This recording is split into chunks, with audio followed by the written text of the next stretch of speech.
अस्सलामुअलैकुम वरहमतुल्लाहि वबरकातुहू। अल्हम्दुलिल्लाहि रब्बिल आलमीन वस्सलातु वस्सलामु अला सय्यिदिल अंबिया व अशरफिल मुरसलीन व अला आलिहि व सहबिहि अजमईन व मन तबिअहुम बिइहसान इला यौमिद्दीन। अम्मा बाद।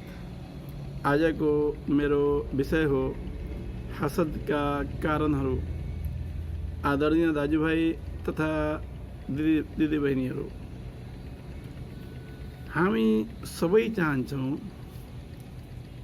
सबैको विकास होस्, सबैको कल्याण होस्।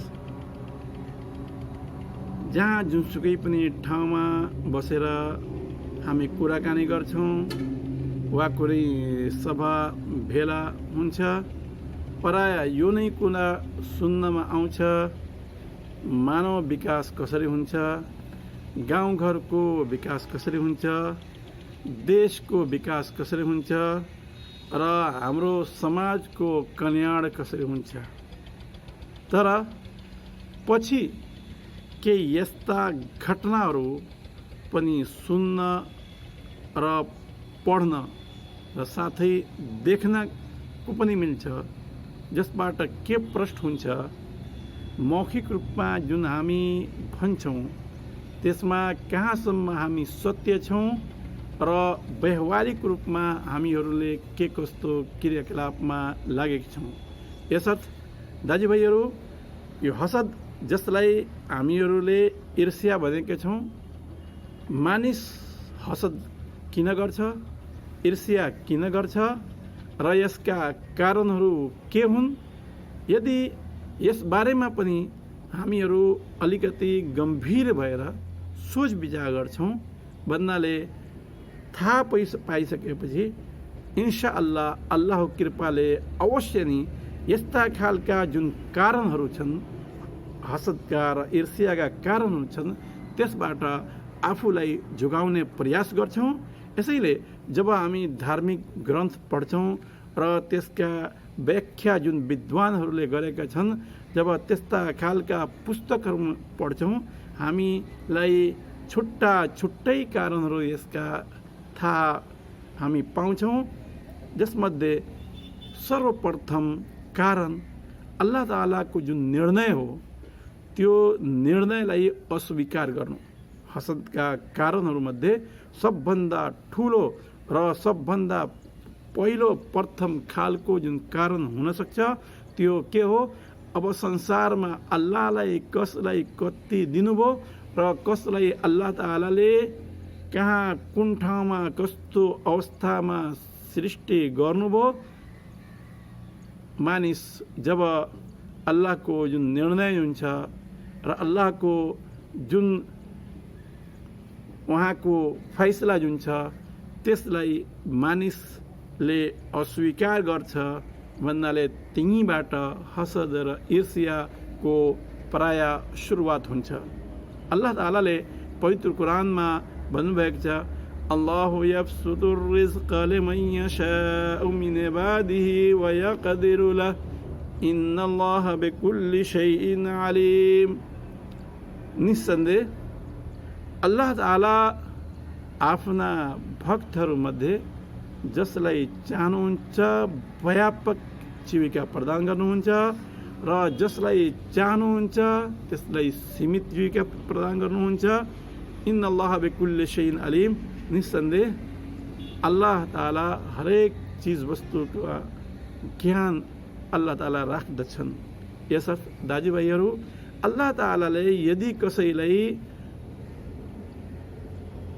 बढी आजीविका, पर्याप्त आजीविका प्रदान गर्नुभएको छ, अति नै धन सम्पत्ति दिनुभएको छ, त्योसँग अल्लाह तालाले त्यस्तै हिसाब किताब लिनुहुन्छ र जसलाई अल्लाह तालाले कम प्रदान गर्नुभएको छ, सीमित अल्लाह तालाले जसलाई राख्नुभएको छ, त्योसँग त्यस्तै खालको त्यति नै कम अल्लाहको दरबारमा सोधिनेछ, प्रश्न गरिनेछ।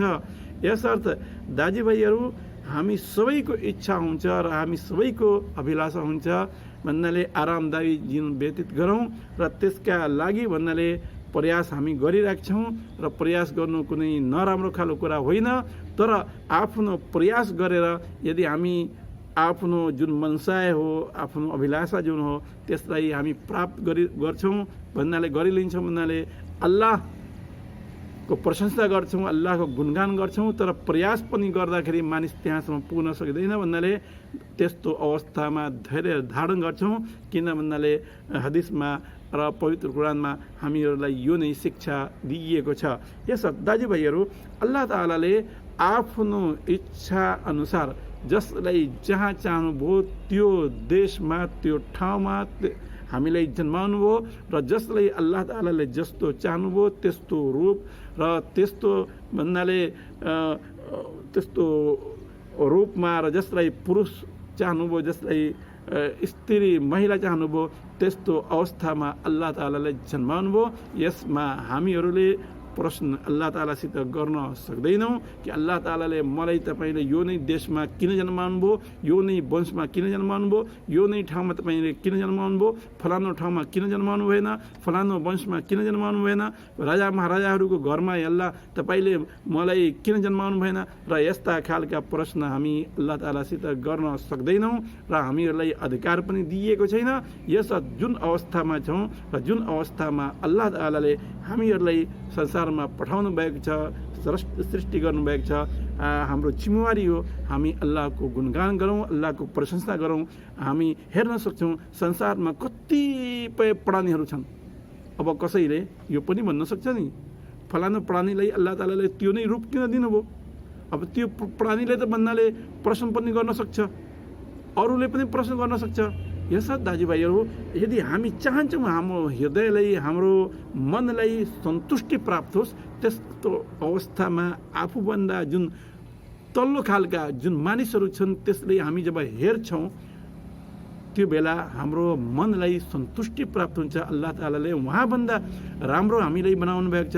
उहाँसँग एउटा खुट्टा छ भने अल्लाह तालाले हामीहरूलाई दुईवटा खुट्टा दिनुभएको छ। उहाँसँग एउटा आँखा छ भने अल्लाह तालाले हामीहरूलाई दुईवटा आँखा दिनुभएको छ। उहाँसँग एउटा हात छ भने अल्लाह तालाले हामीहरूलाई दुईवटा हात दिनुभएको छ। जब यस्तो भावना हामी राख्छौँ र यस प्रकारका सोच विचार गर्छौँ भन्नाले हाम्रो मन मस्तिष्कलाई र हाम्रो हृदयलाई सन्तुष्टि प्राप्त हुन्छ। तर राम्रो कार्य कर्तव्य जुन छ, कसैले राम्रो कार्य कर्तव्य गरिरहेको छ भन्दा त्योभन्दा राम्रो कार्य गर्न इच्छा हुनु पर्यो र त्यसको लागि प्रयास पनि गर्नुपर्छ। त यस पहिला कारण जसले गर्दा मानिसले एक अर्कासित ईर्ष्या गर्छ र हसद गर्छ, त्यो कारण यो नै हो। अल्लाह तालाले जुन निर्णय गर्नुभएको छ र अल्लाहको जुन फैसला छ त्यो फैसलालाई यदि मानिसले मानिरहेको छैन, अस्वीकार गरिरहेको छ, त्यसप्रति मानिसले प्रसन्नता त्यसप्रति मानिस प्रसन्न छैन भन्नाले यसबाट के प्रश्न हुन्छ, मानिस साँच्चीकै त्यो सन्तुष्ट र आरामदायी जीवन व्यतीत गर्न सक्दैन, जहिले पनि त्यो ईर्ष्या र डाह गरिरहेको छ। अर्को कुरा के हो, जसले गर्दा मानिस भन्नाले ईर्ष्या र डाह गर्छ, हसद गर्छ। दोस्रो कुरा के हो, मानिसले अहङ्कार गर्छ, जसलाई अरबी भाषामा तकब्बुर, किब्र भनिन्छ। मानिसले अहङ्कार गर्छ, म यस्तो व्यक्ति यति ठुलो, मलाई गाउँघरमा मानिसहरूले यति आदर सम्मान गर्छन्, मलाई यो गर्छन्, यो भन्छन् र मेरो प्रशंसा गर्छन्, फेरि अल्लाहले मलाई किन भन्नाले यो धन सम्पत्ति दिनु भएन, यो गर्नु भएन, त्यो गर्नु भएन। यस्ता खालका जब मानिसले जब विचार गर्छ भन्नाले म केमा म फलानुसँग कम छु भन्नाले मलाई यस्तो अवस्थामा अल्लाहले राख्नुभयो, जब यस्तो खालको भावना हाम्रो हृदयमा आउँछ त्यो बेला पनि मानिसले के गर्छ, ईर्ष्या, अरूसँग ईर्ष्या र हसद गर्न थाल्छ। र यसको उदाहरणका लागि भन्नाले इब्लिसको जुन घटना हो त्यो अति नै चर्चित छ। अल्लाह तालाले जब आदम अलैहिस्सलामलाई नतमस्तक उहाँको अगाडि हुन आदेश दिनुभएको थियो इब्लिसलाई, इब्लिसले अहङ्कार गर्यो र के भन्यो, आदमलाई अल्लाह तपाईँले माटोबाट जन्माउनु भएको छ र मलाई आगोबाट, र आगोले भन्नाले माटोलाई खाइदिन्छ, फेरि म भन्नाले कसरी तपाईँको कुरा म स्वीकार गर्न सक्छु भन्नाले त्यो बेला अल्लाह तालाले जुन आदेश दिनुभएको थियो त्यो आदेशको त्यसले त्यो आदेशलाई नकार्यो र अल्लाहको आदेश जुन थियो त्यो आदेशलाई स्वीकार गरेन। त्यसैले गर्दा त्यो दिनदेखि नै अल्लाहको क्रोध त्यसमाथि अवतरित भयो र तपाईँको इब्लिस सत्यानाश नै भयो भन्नाले संसारमा पनि सत्यानाश भयो र पारलौकिक जीवनमा पनि त्यो सत्यानाश हुनेहरू मध्ये नै हुनेछ। यसर्थ दाजुभाइहरू, यो मानिस जुन ईर्ष्या गर्छ त्यसका कारणहरूमध्ये एउटा कारण के हो? मानिसले तकब्बुर, किब्र, घमण्ड, अहङ्कार गर्छ, यो पनि हुन सक्छ। र यस्तै खालका जब मानिसले ईर्ष्या गर्छ त्यसका कारणहरूमध्ये एउटा कारण यो हो कि कुनै व्यक्तिले कसैसँग ईर्ष्या गरिरहेछ, ईर्ष्यालु व्यक्तिले आफ्नो हृदयमा त्यो व्यक्तिप्रति घृणा राख्छ। भन्नाले आफ्नो गाउँमा पनि हुनसक्छ, घरमा पनि हुनसक्छ, परिवारमा पनि हुनसक्छ, समाजमा पनि हुनसक्छ। कसैले कसैसँग घृणा गरिरहेको छ। अब कारण त्यो जे पनि होस्, तर मानिसले त्यो घृणाले गर्दा नै उसँग ईर्ष्या डाह गर्न थाल्छ। भन्नाले मेरा छोराछोरीहरू भन्नाले राम्रो पढिरहेको छैन, भन्नाले अर्काका छोराछोरी कसरी राम्रो पढेछन्, म यदि सफल भइरहेको छैन भन्नाले मेरो कल्याण भइरहेको छैन भने फलानुको कल्याण किन हुन्छ? र यस्ता खालका पनि कुनै कुनै ठाउँमा केही दाजुभाइ हुन सक्छन् र सांसारिक जीवनमा हामी सबै हेरिरहेका छौँ। यस्ता खालका पनि मानिसहरू छन् भन्नाले त्यो कसैले मन पराउँदैन भन्नाले त्योसित र उहाँसँग भन्नाले उहाँहरूले ईर्ष्या डाह गर्न थाल्छन्। र यस्तै खालका ईर्ष्याका कारणमध्ये यो पनि कारण हुनसक्छ, मानिसले कुनै पद प्राप्त गर्न चाहन्छ। त्यो पद प्राप्त गर्नको लागि मानिसले कहिले उचित खालका जुन व्यवस्थाहरू छन् त्यो मिलाउँछ र कहिलेकाहीँ मानिस यति लोभी भइहाल्छ र मानिस यस्तो खालको भइहाल्छ कहिले भन्नाले त्यो सबै सीमालाई त्यो सीमा उल्लङ्घन गर्दै भन्नाले नगर्नुपर्ने क्रियाकलापमा पनि लाग्छ र आफ्नो जुन कुर्सी जुन छ, पद जुन छ, त्यो पद प्राप्तिका लागि नगर्नु खालका क्रियाकलाप पनि लागेर त्यो पनि गरिहाल्छ र यसका लागि पनि मानिसले ईर्ष्या, हसद गर्छ। र यस्तै खालका धन सम्पत्तिहरू जुन छन्, धन सम्पत्ति त सबैलाई मनपर्छ, सबैले मन पराउँछन्, तर धन सम्पत्ति पनि प्राप्त गर्नका लागि कहिलेकाहीँ मानिस के गर्छ? त्यो धन सम्पत्ति प्राप्त गर्नका लागि अरूसित भन्नाले ईर्ष्या गर्न थाल्छ, डाह गर्न थाल्छ, हसद गर्न थाल्छ र यो धन सम्पत्ति प्राप्त गर्नको लागि पनि मानिसले जब हसद गर्छ, ईर्ष्या गर्छ, त्यहाँ पनि कारण यो धन सम्पत्ति प्राप्त गर्नु पनि हुनसक्छ। यस दाजुभाइहरू, यसका लागि यति नै होइन, यसबाहेक अरू पनि भन्नाले धेरै कारणहरू छन् जुन मानिसहरूले आफूलाई नै राम्रो पार्नको लागि र आफूलाई नै सफल पार्नको लागि र अरूको सत्यानाश होस् त्यस्ता खालको पनि केही दाजुभाइहरू सोच विचार गर्छन्। यसर्थ दाजुभाइहरू, कल्याण सबैको होस्, विकास सबैको होस्, हामी सबैको उन्नति होस् र हामी सबैको प्रगति होस्, हाम्रो देशको विकास होस्, हाम्रो समाजको विकास होस्, हाम्रो भन्नाले गाउँघर सहरको विकास होस्। यस्तो खालको भावना र अभिलाषा र इच्छा हुनु पर्यो। यदि वास्तवमा हाम्रो हृदयमा यस्तो खालका भावना, अभिलाषा, इच्छा छ भन्नाले साँच्चीकै हाम्रो पनि विकास हुन्छ, हाम्रो पनि कल्याण हुन्छ र अल्लाहका कृपाले भन्नाले हाम्रो गाउँ, देश, सहर, समाज र संसारको पनि विकास इन्शाअल्लाह हुन सक्छ।